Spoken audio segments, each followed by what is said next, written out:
everybody. I'm Melisa Nielsen with Waldorf Essentials, and this is Erik. Hello. Most of you know who he is. He is my other half, and we run life together, our house together, our kids together, everything, our business together. And he's joining me today on a segment I thought we would just do on getting dads involved, keeping dads involved, and then he has some great perspective. So we spent our staycation this year. We went to San Diego Comic-Con. We go every year, and a lot of people go, how does that work with Waldorf?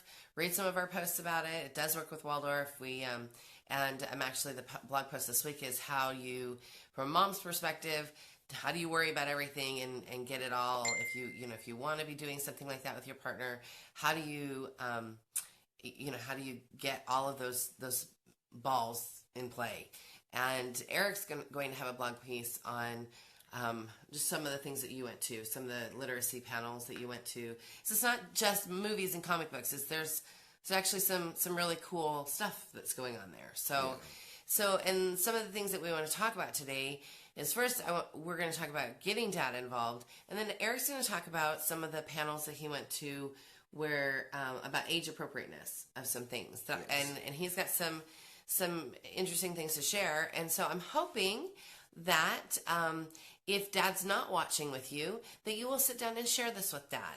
That this is mom and dad together, homeschooling, especially with Waldorf, because there has so many intricate pieces. It's really important that you involve dad. I think homeschooling across the board should be a family affair, but I think that for moms that are struggling to know where dad belongs, and also we look tired because we've been running for the last 4 days. So I covered mine up with makeup. Poor Erik does not. So anyway, so first, as far as getting dad involved, I think one of the worried things I get from moms that are new to Waldorf is all dad wants to do is video games and show them Star Wars and blah blah blah. And we're going to talk about that in a minute. But from my perspective, what I want to share is you want Waldorf to bring your family together, not stress your family out. And so rather than no, you can't do any of that, let's look at if you've been a media heavy house, let's look at reducing and making sure that we're age appropriate wise, that we're doing things that are age appropriate. That's the number one thing as far as like reducing media. If you've come from a heavy media usage situation, and maybe you haven't, maybe you've just got a child that's coming up in Waldorf and you're just trying to figure out where the boundaries are. So working with dad, I think it's like super important he needs to know that you need him and that you need help. And I mean, Erik teaches a couple of days a week because we work together. And I know that's not the reality for everybody, but for that, I have to make sure that, I've got the job I have is making sure that he knows the Steiner perspective and understanding. So he's really good at reading and making sure. And then he reads my lesson plans and he follows through on the lesson plan. So it's not about me having control. It's about what is it that we're bringing to our kids and what manner do we want it brought in. And you're pretty sold on Steiner, right? So. Oh, yeah. So anyway. I mean, we've seen families, though, that the mom gets introduced to Steiner and then goes full on and then goes, well, we don't need dad anymore. We have it. Sort of like that, but he's like relegated to his man cave. Because he doesn't feel like he can do anything. Because she knows what she wants to do, and he's in the way. Right.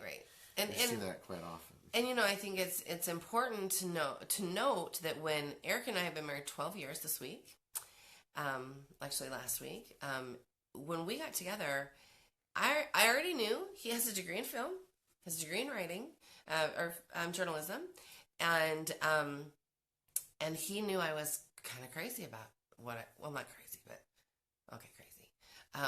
It was wooden toys in my house. It's, all of the natural stuff. And his bedroom was lined with action figures.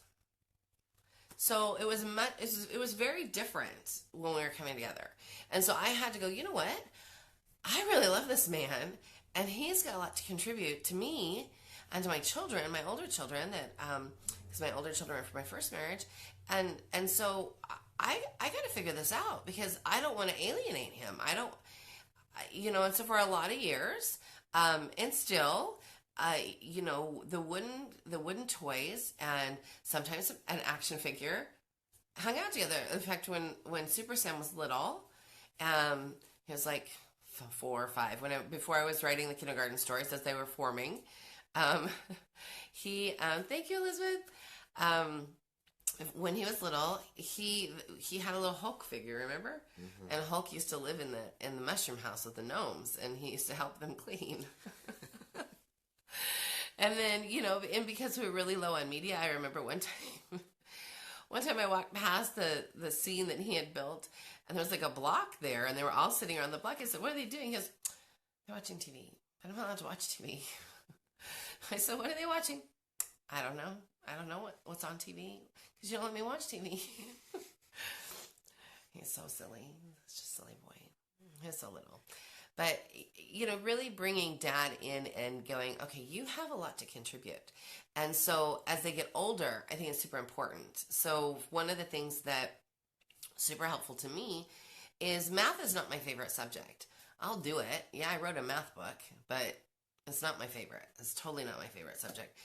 This guy, on the other hand, is fairly good at math.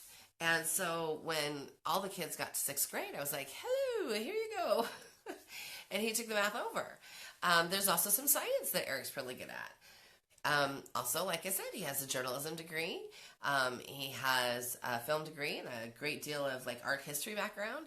So he's been great as they've gotten older. Great with utilizing his talents. So utilize your husband's talents. Hop in there and really think about what things dad can do to help. And then dad's job is to not get all butthurt about it not being exactly the way he wants to teach it. So you have to I would say you got to look at what Steiner says, and then come at it from that perspective. Were you weirded out when I was like, well, here's the lecture, or here's the stuff? Or were you like, nah, it's all good? No, I wasn't weirded out. But part of it was, as I worked as a newspaper reporter and I covered education for years, I saw that, there were some things that were broken or not quite working. And so I appreciated it. You appreciated it. Yeah. And there's a lot of stuff that's broken and not working in the regular education system. Mm-hmm. In fact, when he worked the education beat, and I was pregnant with Sam, we went to a school meeting, remember? And mm-hmm. Superintendent, who was also somebody who went to church with us, he pointed at my belly. He goes, I'm going to have him sit. And I looked at him. I said, oh, no, you're not. No, that's not ever happening. So sorry to break it to you, but remember we homeschool. Crazy man.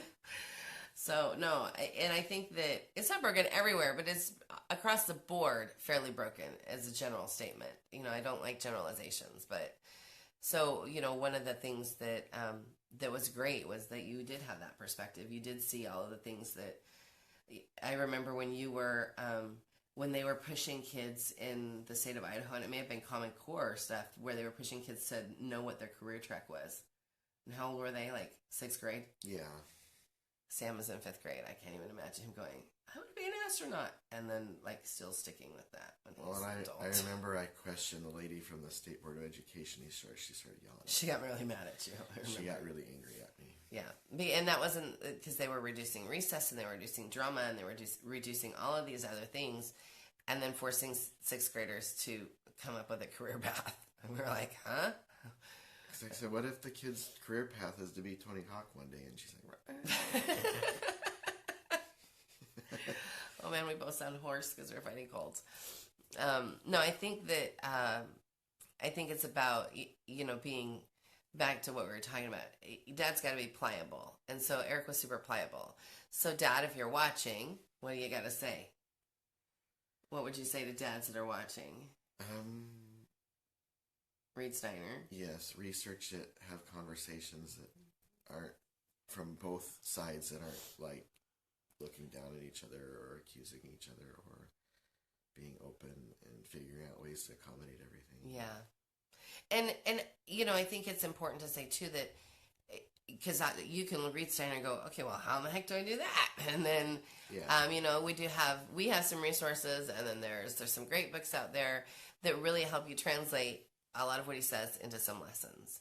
And so don't be afraid to work together as a team. Even if Dad's not home all day, I mean, gosh, even if Erik wasn't home with me, he would still be doing some sort of teaching of something. Yeah. Because I think it's important for mom and dad to sort of teach together. And we have different. Oh wait, somebody says your shirt is cool. Oh, it is. It is a cool shirt. I thought it's, day after Comic-Con, so you should wear it. Yeah. Dads represent. So, but no, I think that that having a relationship where you can teach together and work together, and a lot of it, sometimes moms tell me dad has zero desire. I just want mom to take care of it. I have no desire to do that. And I guess I can accept that. I think it's kind of sad. I think it's sad because I think one of the things that's great is that our kids have perspective of both of us teaching. There was like a whole 3 years that Samuel didn't want to teach. He'd rather have dad teach. But the other day he was like, Mom, I like your teaching again. I didn't do anything different. He grew. So the second part of our segment, hopefully if you've got questions and we've not answered them, please put them in the comments. But the other part was we went to some panels this weekend. Yeah. And this one comes up a lot, like age appropriateness of things. And so what was the panel called that you went to? Well, I went to one that was the Lucasfilm Publishing panel. And I remember, there's dads and probably moms too that get all excited, like, oh, I can't wait to introduce my kids to this. To Star Wars stuff. But it was interesting. And there's this whole vast universe of Star Wars. So I get that question a lot. What can you do when? Well, it was interesting because the authors talked about their first exposure to it. And some of them talked about being young and being scared by it and not really getting into it till they're older. And some of them talked about how they had kids that were 6, 7 years old that hadn't watched it yet. And I think there are parents that are in a hurry to show their kids things that they're not ready for. Right. One thing I remember with Sam is I had some things from like a Tron movie. Yeah, I remember. He hadn't seen the movie, but he made up all of his own names and his own stories. And it was like, I thought it's almost limiting to show him the movie because then it cuts out. Then it's all about adhering to the movie. Right. And instead he was making up all of his own names of characters and stories. Remember Sharkness? Yeah, Sharkness was one. It was a character that had a fin on its back or something, and he called him Sharkness. Yeah, Sharkness. And he was a good guy, but he was really a bad guy in the movie. So. Yeah. And but I thought it was interesting that these authors talked about how important age appropriateness was for the audience that they did, because sometimes you get people that are like, oh, just let everything fly. Well, and we do have, I would say probably, once every quarter there's a question about what order Star Wars movies should we watch. If we are introducing our children to Star Wars, what order should we watch the movies in? And lots of people have different opinions from an adult literary perspective, and we often have opinions based on developmental perspective of children and what sort of where they are and their ages and that sort of thing and what to bring to them. But then also, there's this whole line of books. You can always start with some books that sort of introduce you into this universe. That there's those young Boba Fett books. I'm not sure what the age they're gauged toward. Probably Sam's age. And then there's, if you've got to, there's those stupid, the Goodnight Star Wars ones, or the, there are some readers and things like that. But I think that one of the things that's really important, and I get this question a lot too, is you can have bits of this other world that's really important to dad or mom. You'd be really important to mom. I've met some moms that are as nerdy as you are. I just wasn't in that place. I was in the strawberry shortcake land as a child, and had a single mom, and I wasn't into that stuff. I am now. I'm enjoying it now, very much so. It's like there's not enough hours in the day for me to watch everything I want to watch, because there's really limited media when I was a kid. But I think that it's important to realize you don't have to cram everything in at once. You got to take your time. What were you going to say? Well, for years, Sam has been asking to watch Captain America. Right. And then it's like, well, then we have to explain World War II to him. Right. He needs to know eventually what World War II is all about. It's not something that he's ready to be burdened with. It's like in Star Wars, there's these heavy elements of parent-child relationships. Right. Super dysfunctional. And we were really, right. And so without going totally into what we were talking about before, we were really careful with our big kids in watching some of those because of some of the struggles they were having with their dad. And so, I think it's important to look at the entire movie as a whole and look at the elements in it and sort of see what things are appropriate and what things aren't appropriate. And I think it's important for dad to be open to that and dad to not be frustrated at it and dad to be able to go, oh, I understand what your objection is. And it's important for mom to not be like, no, it's just about violence. It's not about just that. No. And in fact, that was a huge wake-up call for me. Huge wake-up call for me was that it's not just about the violence. Some of these movies are so well written that if you can suspend what you're there for, it's really I am very much enjoying the whole Marvel universe. I got to know what's going on in the TV shows, and I got to know where it goes in with the movies because I'm weird that way, and I have to be able to have this like full picture, whole of parts. I got to see the whole picture, and so I'm very much enjoying those. I very much enjoyed the Star Wars saga, and I never would have delved into it more if it hadn't been for Erik. And so that's this whole genre. And so many other things. We're going to go see Valerian this week, and Jesse and I. I think it's really important to note that we see everything together first, and we're really careful. And like you said about Captain America, and I've said this before in other videos, I look at the time period that things come out in, especially like Wonder Woman that just came out. Beautifully done. Excellent movie. Loved it. This is a rite of passage. It's something that you get to do when you're older. There are things that Saraya's she doesn't. Sam watches Adventure Time with Dad. And Adventure Time is really benign, and she could probably watch it. But it's also really crazy. And she's crazy enough as it is. Well, there's things that she would probably think about way too much. Yeah, way too much. And she's a major thinker. She's got a lot of OCD stuff going on. And so, I had to relay this is funny. This is so funny. So we're on, I really had a lot of fun with these poor young men at their expense this week. So people come to Comic-Con dressed as all kinds of things. And our children take karate. So they're in this martial arts world, and they sort of have this understanding of, hierarchy, a lot of Japanese culture in martial arts. And so they're learning, how to speak some Japanese. And if she yells mate at me one more time, keep yelling 9 back at her. But apparently that means stop in Japanese. But so she's, we're sitting on the train. We had gone home and taken a good nap. We're on our way back to the convention center. The train is full of people. We had the seats we had because we got on where we did. So train is full of people, and we're going in. And she's sitting there next to me, and she's awfully quiet, which I always know is there's something like the wheels, you can almost hear them turning in her head. So I said, "Are you okay?" And she points to these 3 young men. One dressed in white ninja clothes, 2 dressed in black ninja clothes. And she said, "I think the man in white is in charge of the men in black." I said, "Oh, why do you think that?" "Because that's how it is. That's how it is in martial arts. The man in white is the master.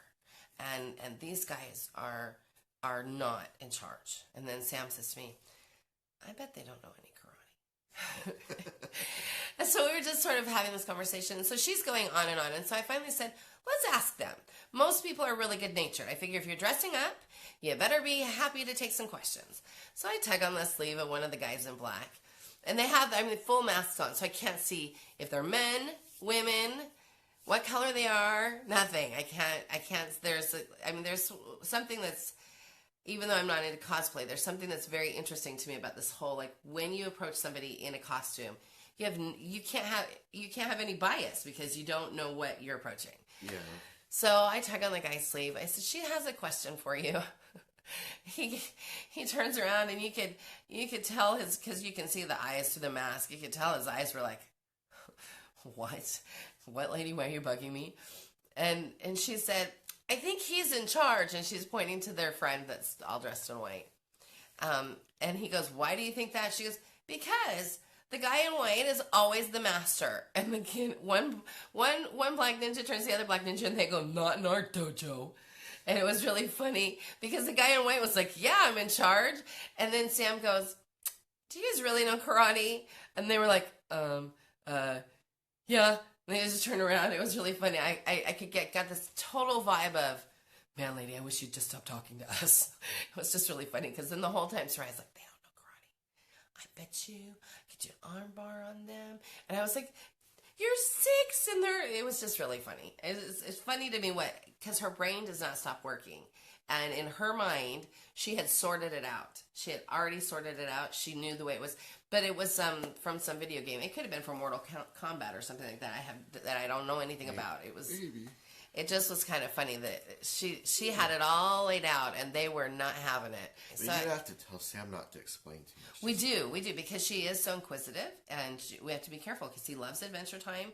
And so for his birthday, he got, or no, it was for Christmas, he got an Adventure Time book that was like at the encyclopedia. I think she's got it memorized. Well, it's She funny knows who because everybody is, but she's never watched any of the shows. when I take her grocery shopping, she sits in the cart and she pretends to talk on the phone to BMO. Oh, yeah. I don't even know where that character came in from. Adventure Time. We have no idea where that comes from. Tells them, or don't make a mess at home. We're gonna be home soon. Don't eat all the food. So, it is hard to, you have to definitely make rules up for sure. And, we are still a pretty low media house. I think our kids watch about 2 hours a week, maybe. And when it comes to gaming and things like that, it's still very, very low. So you can definitely have older siblings and younger siblings together. Just have rules about it. Have rules about what's okay for one and not okay for the other. I think it's interesting that when you went to see Star Wars as a child, it wasn't just you, it was you and your brother. Yeah. And so you were 6 and he was 3? The world was a different place then, though. Yeah. It was a much different place. We've gone to movies and seen kids that ought not be there, and it's really sad. It's really sad. When we went to see Batman vs. Superman, I was so frustrated. I made a Facebook post about it because I was so frustrated about it. We were in there, and that was a very adult... I mean, a lot of these movies are from a very much adult perspective. That's why we don't take kids to them in the beginning. We want to go and view them ourselves and then sort of sort out what's right and wrong and what's okay and what's not. But we were in Batman versus Superman, and there was a little boy. He couldn't have been. He looked like he was Soraya's age, and she was at the time 5. And there's a part in the movie where Superman dies, and the little boy just lets out this like sad cry. And then there's a part in the movie where Batman's having a nightmare, and it was super scary. It was scared me. I turned away, and the little boy was crying, and so afterwards I went up to the ticket office and I complained, and the guy was like, were they interrupting the movie? I said, no, that's not my point. My point was not, it wasn't interrupting the movie. My point was that his parents were horrible. And he was like, sorry, I can't do anything about that. It was awful because we walked out of the movie theater and the little boy was like, Daddy, please carry me. He's like, no, man up. Yeah. I thought, so frustrating when you see that in a movie theater situation. And there were lots of kids at Wonder Woman that shouldn't have been there. It was an intense movie. It was a great movie, a great girl power movie, it's my favorite incarnation of it since Linda Carter. And, it was beautifully done. It was made by a woman. It was a beautiful movie. But Sam's still not seen it. Sam's 11. I don't know when that's going to happen. Soraya's definitely not seen it. And it's just about the appropriateness of the time period. So we go through the movies and we sort of look at appropriateness of time period. Guardians of the Galaxy sort of is not like time period sensitive. So that's one that Sam has seen. And there's been a couple of others that he's seen here and there.